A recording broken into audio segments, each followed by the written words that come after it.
potato salad, coleslaw, and cake mix. The Ultimate Spider-Man universe gets expanded even more with this issue, with the explanation on Spider-Man's suit's origin, as well as the very first formation and appearance of the Sinister Six team in the Ultimate Spider-Man universe. Welcome, ladies and gentlemen. Today we're going to be reviewing Ultimate Spider-Man number 8. Quick warning, if you haven't read the issue, we will be diving into the contents of the comic book itself, so if you haven't read it, I suggest you go ahead and read it before you start watching my video. Otherwise, if you just want to watch my video, then definitely go ahead. But fair warning, we're just going to be diving straight into the comic book. If you enjoyed this video at any point, make sure to leave a like and subscribe, and without further ado, let's jump right into this. Our story begins with setting the ambiance. We're in the middle of August, and it's incredibly hot. The artwork is telling us that New York City is experiencing 95-degree weather. As we go along through the story, we constantly get reminded that it's immensely hot. There's a lot of people just sweating their balls off. Both Richard and May Parker, Peter Parker and MJ's kids, are having their birthday party celebrated today in this very comic. As Peter and MJ are getting ready to celebrate the birthday party, MJ tells Peter to go and stop by it and pick up the birthday cake, while MJ just takes the kids directly to the location where they're going to be celebrating the birthday party at. MJ then leaves, leaving Peter there by himself. Peter walks up to his pickleball that contains his Spider-Man suit, and as he's reaching for it, the suit itself is reaching for him as well. But Peter says to himself out loud,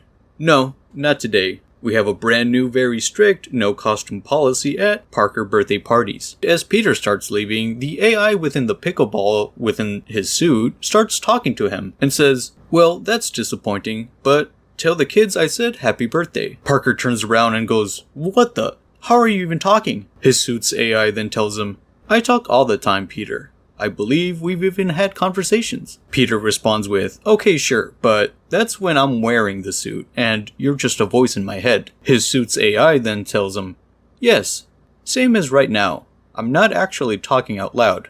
You're just imagining this." Which freaks out Peter, and he goes, "What?" The suit then tells him, just kidding," effectively playing a prank on Peter. Mind I remind you, the AI's suit is basically just a copy and paste of Peter's psyche. I actually love this part because in the previous issue, when he was talking to his suit's AI, I was questioning myself how that actually was gonna work when he's not wearing the suit. Sure enough, it just talks to him like it's its own entity. So it quickly answered one of my questions that I had from the previous issues, which is amazing. Peter then tells the suit that he has to go, but they will talk about what the suit can do more later. The suit then responds by saying, "I look forward to it, and please remember to wish the kids a happy birthday for me." Peter then walks out, leaving the pickleball suit by itself. Being on the internet quite often, I've noticed multiple people bringing up how this is possibly the very first incarnation of what Venom might be in this Ultimate Universe. Just imagine, ladies and gentlemen, if this is just like a replica of Paul. This is what Paul is in the Ultimate Universe. The pickleball wishing the kids a happy birthday as if it's his kids. Like, bro, come on, you might be a copy and paste psyche of Peter Parker's head, but they ain't your kids, dog. We don't know if this ball has any sinister ideas. Now, if y'all remember from the previous issue,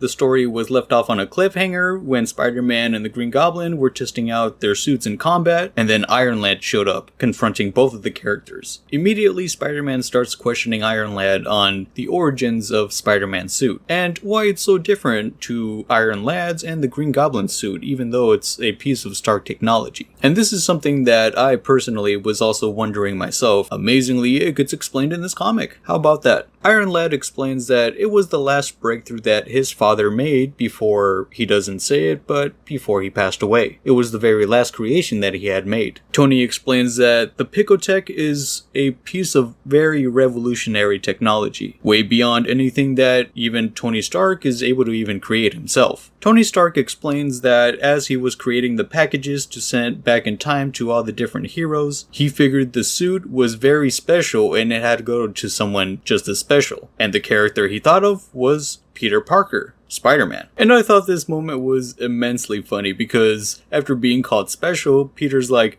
"Thanks, seriously, thank you. That's the nicest thing anyone has said to me all day." I mean, this guy's been punching me for hours while the other sicko just watches, referring to the Green Goblin and Dr. Octopus. But Spider-Man wants to know what makes him particularly special. Iron Lad takes off his helmet to explain further without it. He tells Spider-Man that You're special because, well, you're the top of his list. The Green Goblin questions, list? What list? Tony then proceeds to explain, there's a database that exists. When the guy who built this great society was eliminating all potential resistance or opposition, there's a handful of heroes that he deemed mission critical to erase from history. They're the ones who had to go. Top of the list. And I love this part in the comic book because it shows off how the Maker is really scared of Spider-Man. Scared enough that he sees Spider-Man as a huge potential threat towards his goals. So the Maker, of course, had to delete Spider-Man from history. If anyone's been keeping up with the Ultimate comics, you'll know that in Ultimate Invasion, the Maker showed up to when Peter Parker was about to get bitten by the spider, only to prevent that from happening. If you're interested in how that moment went, I did make a video explaining that situation, titled Before You Read Ultimate Spider-Man 2024. I suggest you all go check that out, if you're interested.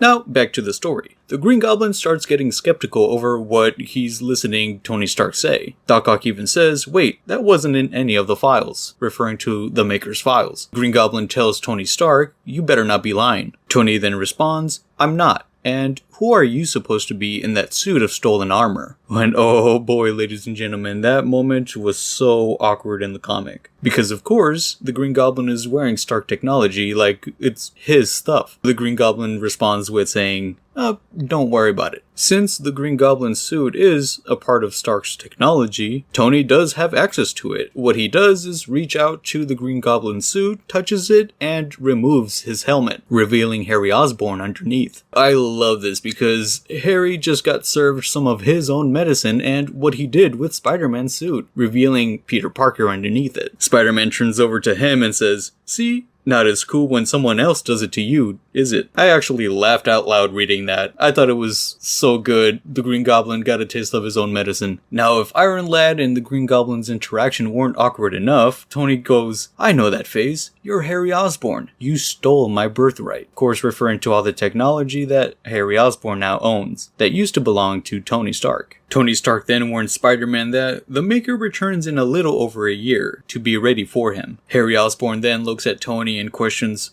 where was I? Tony responds with, excuse me? Harry then asks again, where was I on the list? Tony delivers a mic drop moment responding with, you weren't on it at all. I swear, ladies and gentlemen, as I was reading this, I felt that secondhand embarrassment. Harry Osborn just wasn't on the list because the Maker just doesn't consider this guy a threat. Tony Stark then puts on his helmet and starts flying away, but continues responding to the Green Goblin, saying, if you're hanging out with this guy, referring to Spider-Man, I'm sure you'll grow into the suit. So, keep it, and the company. I've moved on to bigger things. All three of the characters, Spider-Man, Doc Ock, and the Green Goblin, just watch Iron Man fly away. And Spider-Man asks them, he seems okay, what did you guys think? Harry, just completely ignoring Spider-Man's question, tells Otto, we have to find a way to upgrade the security on the suits. Not liking the idea that Tony was easily able to just remove the helmet from him. Harry Osborn just didn't like the idea that Tony was able to remove his helmet. If he was able to do that, who knows what else he's able to do just controlling the suit. Those events with Iron Man showing up were just finishing what they were telling from the previous issue. Now we move on to the current events of this issue, which the focus is the birthday party for Richard and May Parker. As y'all remember, Peter Parker was tasked by MJ to pick up the birthday cake for both Richard and May Parker. J. Jonah Jameson and Ben Parker tag along with him. Peter questions to Ben, I don't remember Jonah being invited to the kid's birthday party. And Ben tells Peter, don't tell him I said this, cause he'll deny it, but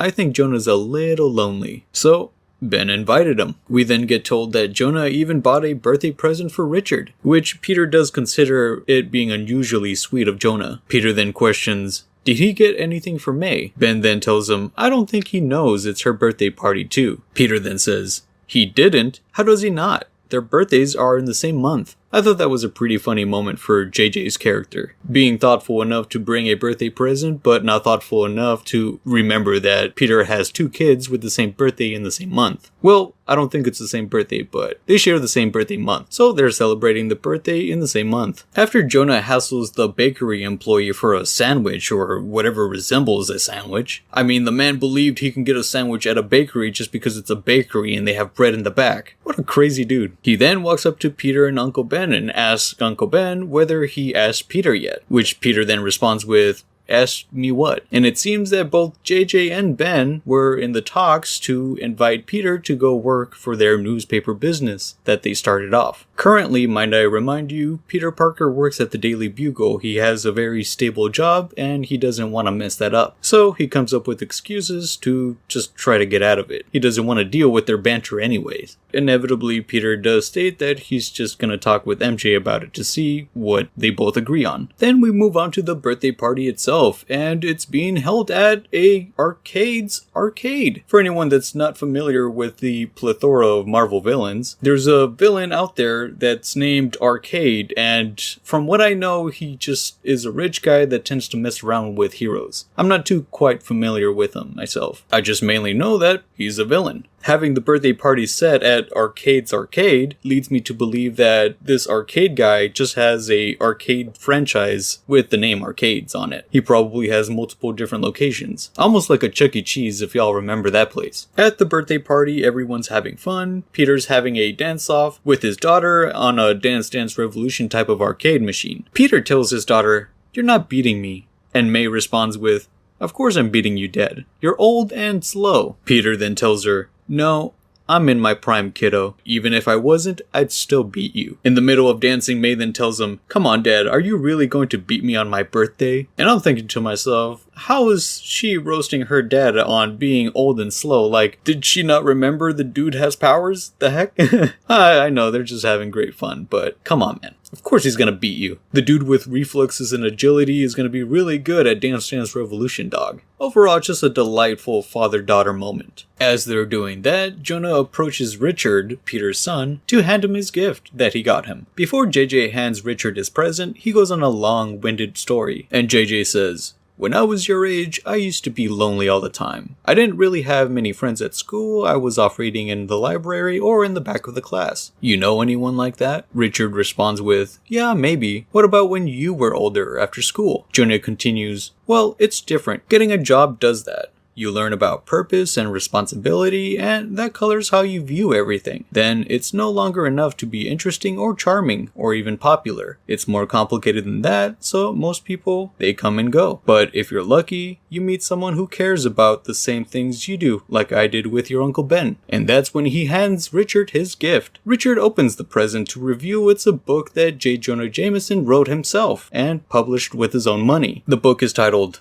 I Never Lie, Life of J. Jonah Jameson. And that's totally another J. Jonah moment right there. Dude's thoughtful enough to bring a gift, but it's a book that he wrote himself about himself? That's hilarious. Now it's time for the cake, and MJ questions to everyone, who wants cake? And we get a very delightful moment of just everyone coming together to celebrate this moment. During that moment, in the background, there's an arcade machine titled Secret War, which of course is an Easter egg to Secret Wars. There's another arcade machine that I'm assuming it's saying Invasion. I don't know if that has anything to do with Secret Invasion, probably not. So far up to this point, I personally feel like the story is moving fairly slow. They are diving into the more human aspects of the characters, besides that one point where Iron Lad showed up and they explained more of what happened from the previous issue. That part I did find interesting, of course. In general, up to this point, it's felt like the comic has been a little slow, but they are focusing on the family aspects, which I do appreciate. It's always nice to see Peter have his family and enjoy his time with them.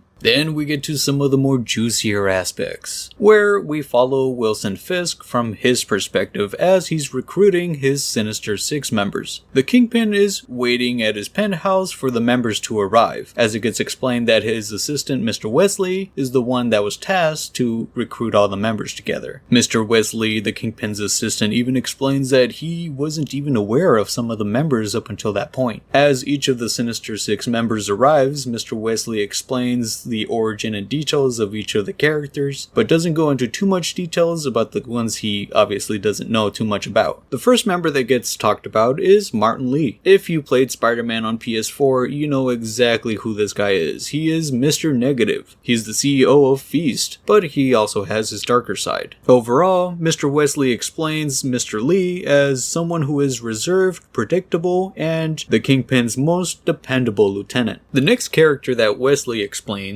is the infamous Black Cat. I'm not talking about the Black Cat that everyone knows, the one with the big honkers. I'm talking about the OG Master Thief. Wesley explains, once considered the greatest top floor thief in the world, the notorious Black Cat seemingly retired after having never been caught. Once retired, Hardy used his acquired wealth to consolidate and control his territory in the Bronx. He also started a family. Tragically, his wife passed away several years ago, leaving behind only his daughter. Outwardly, he appears to be the picture of a good soldier. Privately, we know he goes out on the prowl every night. He doesn't do it for money, he does it for the thrill. He's in this for entertainment. As such, his motivations are often unaligned with yours. I think that makes him dangerous. I freaking love the OG Black Cat. He's one of my favorite villains. He's very simple, he's just a thief that has never been caught, and it seems that they're running with the same origin background as his origin background from the ASM comics. They even bring up his daughter, which inevitably she ends up taking up the mantle of the Black Cat, following in her father's footsteps. And that's the Black Cat we all know and love. Then we move on to the third member of this new Sinister Six team, and that is Sergei Kravenov. Mr. Wesley explains,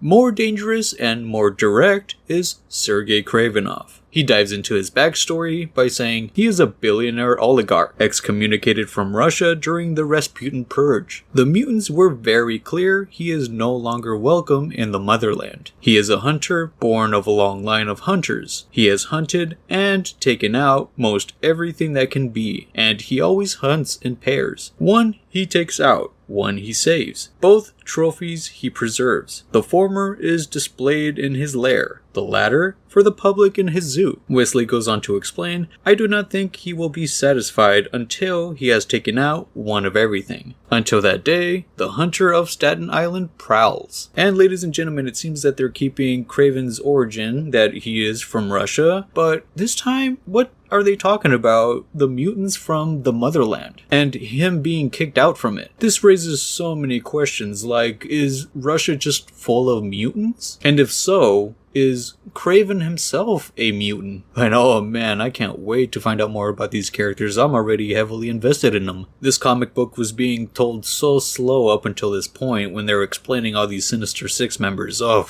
I'm already in, man. But the comic's about to end, like, you can't just end it like that, dog. Now, so far, we have 3 Sinister Six members. That's Mr. Negative, the original Black Cat, and Kraven himself. All 3 of them are just conversing amongst themselves. Mr. Negative is talking about the loyalty amongst his men, when, out of the corner of the room, a voice says, well, I do love mind control. It's not the same thing as loyalty, is it? And it's revealed to be Mysterio. Mr. Negative seems very annoyed and he says, must you do this every time? Mysterio responds with, no, but I do. And this is one of the characters that Mr. Wesley doesn't know much about. He explains it as, Brooklyn is Mysterio's. Beyond that, of him we know nothing. And I gotta say, ladies and gentlemen, Mysterio makes the most badass freaking intro. He walks in looking very intimidating. Whew.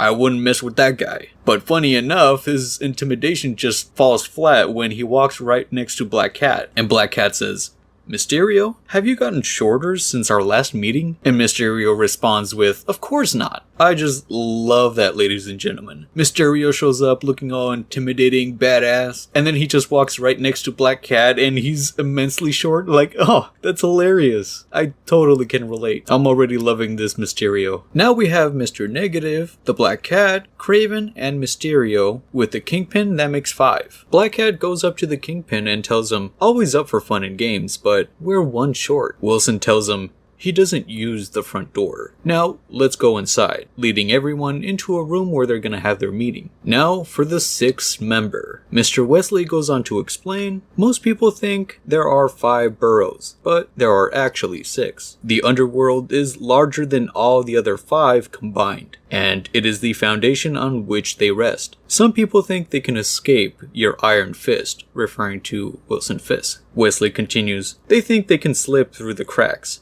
disappear, go underground. Well, that is his domain, referring to the 6th member. The Mole Man is your closest and most loyal comrade, so I would watch him closely. They always have the longest knives. And this is when we get introduced to our 6th member, the Mole Man. And just based on the artwork, it seems that he was already in the room and he just crawled through the ground, coming through the fireplace. Seemed like he had little minions following him. And the Mole Man tells Wilson, "Hello, Wilson. Must be something important to bring us all together." The Kingpin replies with, "Indeed, this city is mine, and what is mine I have divided over the years and given a portion to each of you. But now it seems our city has an infestation. Some rats have forgotten their place." Craven questions, "And do you prefer that the 6 of us should catch them, or should we take them out?" The comic book then leaves us on a to be continued, with Wilson Fisk responding, "Actually, I was thinking we could make a game of it." And we're officially left on a to be continued, ladies and gentlemen. Now, what do we think about the comic book? Thoughts, comments, concerns? Well, I'm sure y'all already got the idea on what I think about the comic. Those sections that are explaining most of Peter Parker's normal life with his family, it's moving a little slow, but it's really nice to see. I was really more invested, of course, when Iron Lad showed up and he had his altercation with the Green Goblin and Spider-Man. And by altercation, of course I just mean him explaining how the universe works. That I really liked, and of course, the introduction of the Sinister Six. I was really invested when they came out. So I'm really looking forward to the next issue where supposedly maybe Spider-Man fights them. Well, based on the cover for the 9th issue, he might even take them on. I really love the fact that my question got answered from the previous comic, which I was wondering how exactly the AI voiced worked when Peter wasn't using it, and sure enough, my question gets answered by having the pickleball just talk to Peter when he's not even wearing it. This definitely has very early possible Venom vibes, and I'm referring to the pickleball that has his AI suit. But it is a copy and paste psyche of Peter Parker's head. So it is technically just another Peter Parker, but an AI. Could this be the early iterations of a possible Venom? Or are we about to see maybe this psyche being transferred over to a possible Peter Parker clone? Or is this just the Ultimate Universe version of Paul and we're about to get screwed over? What do y'all think? Personally, I don't really like the idea of the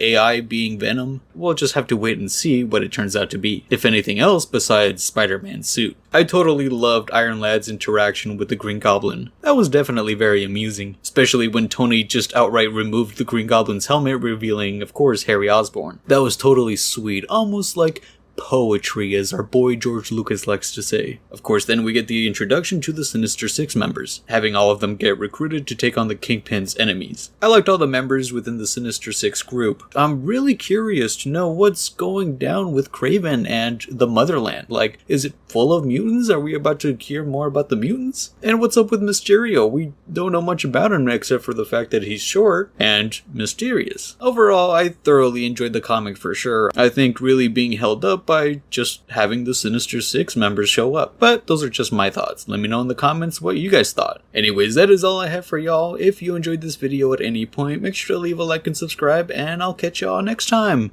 Peace.